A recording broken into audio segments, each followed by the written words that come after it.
क्या हाल है दोस्तों। मैं आपको अब तक की सबसे पागलपन भरी खोजकर्ताओं की कहानियां सुनाने जा रहा हूं जो आपके होश उड़ा देंगी। सबसे पहले क्रिस्टोफर कोलंबस। इस बंदे ने सचमुच अटलांटिक महासागर पार किया और अमेरिका की खोज कर ली। सोचो, आप समझ रहे हो कि आप इंडिया जा रहे हो और अचानक बूम, नया महाद्वीप मिल जाता है।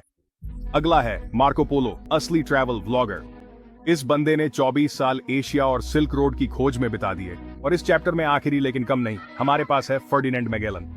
इस जबरदस्त बंदे ने पूरी दुनिया का चक्कर लगाने का फैसला किया।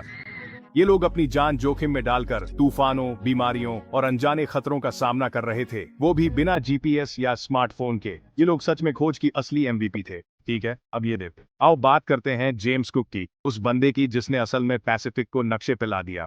ये बंदा ऐसा था, चलो उस विशाल महाद्वीप को ढूंढते हैं जिसके बारे में सब बात कर रहे हैं। और बूम, उसने ऑस्ट्रेलिया और न्यूजीलैंड की खोज कर ली।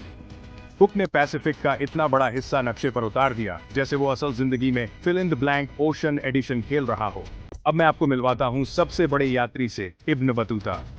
इस बंदे ने 30 साल, हाँ आपने सही सुना, पूरे 30 साल 70,000 मील से भी ज्यादा सफर किया। उसने अफ्रीका, एशिया और मिडिल ईस्ट की खोज की और अपनी रोमांचक यात्राओं के बारे में लिखता भी रहा। ये खोजकर्ता अपनी जिज्ञासा को शांत करने और हमारी दुनिया के ज्ञान को बढ़ाने के लिए उन सीमाओं को पार कर रहे थे जिन्हें हम सोच भी नहीं सकते, और ऐसे खतरों का सामना कर रहे थे जिनकी हम कल्पना भी नहीं कर सकते। इन्हीं से सब पता है। अगर मैं आपसे कहूं कि मंगल का बंजर धूल भरा परिदृश्य एक दिन जीवन से भरे चमकदार गुंबदों से सजा हो सकता है, तो क्या आप यकीन करेंगे? यह विज्ञान कथा जैसा लगता है, लेकिन यह आपकी सोच से कहीं ज्यादा हकीकत के करीब है।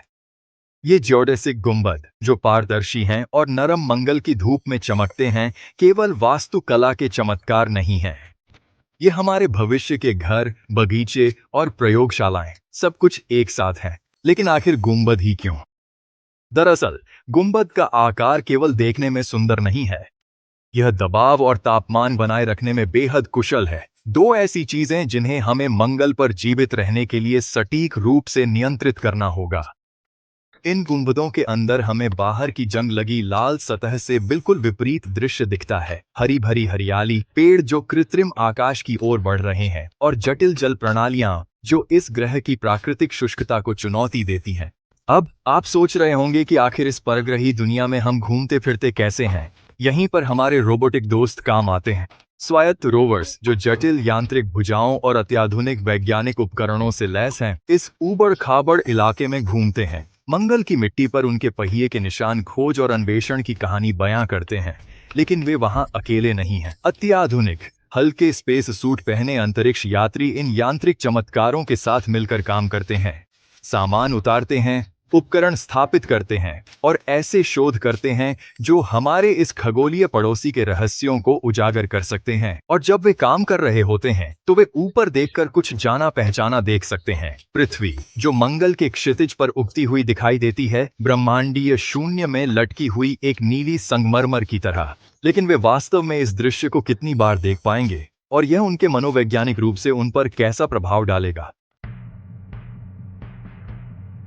क्या आपने कभी सोचा है कि ज्वालामुखी कैसे फटते हैं? ये भूगर्भीय दैत्य अरबों वर्षों से हमारे ग्रह को आकार देते आ रहे हैं। सतह के गहरे नीचे मैग्मा कक्ष बनते हैं, पिघली हुई चट्टानों के विशाल भंडार जो फूटने के लिए तैयार रहते हैं। समय के साथ इन कक्षों में गैसें जमा होती जाती हैं, जिससे दबाव अकल्पनीय स्तर तक बढ़ जाता है। यह सोडा की बोतल को हिलाने जैसा है, लेकिन एक विशाल, ग्रह को बदल देने वाले पैमाने पर। आखिरकार दबाव इतना बढ़ जाता है कि आसपास की चट्टानें उसे रोक नहीं पाती। दरारें बनती हैं और मैग्मा ऊपर की ओर अपनी यात्रा शुरू करता है। इन नई बनी सुरंगों से तेजी से गुजरता है। जैसे ही यह सतह के करीब पहुंचता है, मैग्मा में घुली गैसें तेजी से फैलती हैं, जिससे सतह पर वह विस्फोट होता है जिसे हम देखते हैं। लेकिन यहाँ एक मोड़ है, सभी विस्फोट एक जैसे नहीं होते। कुछ ज्वालामुखी शहद की तरह धीरे धीरे लावा बहाते हैं, जैसे चम्मच से टपकता हुआ शहद, जबकि कुछ हजारों परमाणु बमों की ताकत के साथ फटते हैं। विस्फोट का प्रकार मैग्मा की संरचना और उसमें मौजूद गैस की मात्रा जैसे कारकों पर निर्भर करता है। असल में हर ज्वालामुखी अनोखा होता है, अपनी अलग पहचान और विस्फोट की शैली के साथ। इसे पृथ्वी के खुद को व्यक्त करने के तरीके के रूप में सोचें, कभी फुसफुसाहट के साथ तो कभी गूंजती दहाड़ के साथ।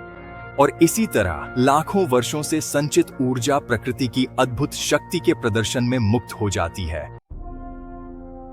ठीक है दोस्तों, इसे देखो। मैं जमीन से बहुत ऊपर उड़ रहा हूँ। मेरी बाज जैसी नजरें नीचे के नजारे को स्कैन कर रही हैं। ऐसा लगता है जैसे मेरी आंखों में ही दूरबीन लगी हो। मैं आसमान में 2 मील ऊपर से भी सबसे छोटी हरकत देख सकता हूँ। ये कमाल की बात है ना? अब यहाँ कुछ दिलचस्प है।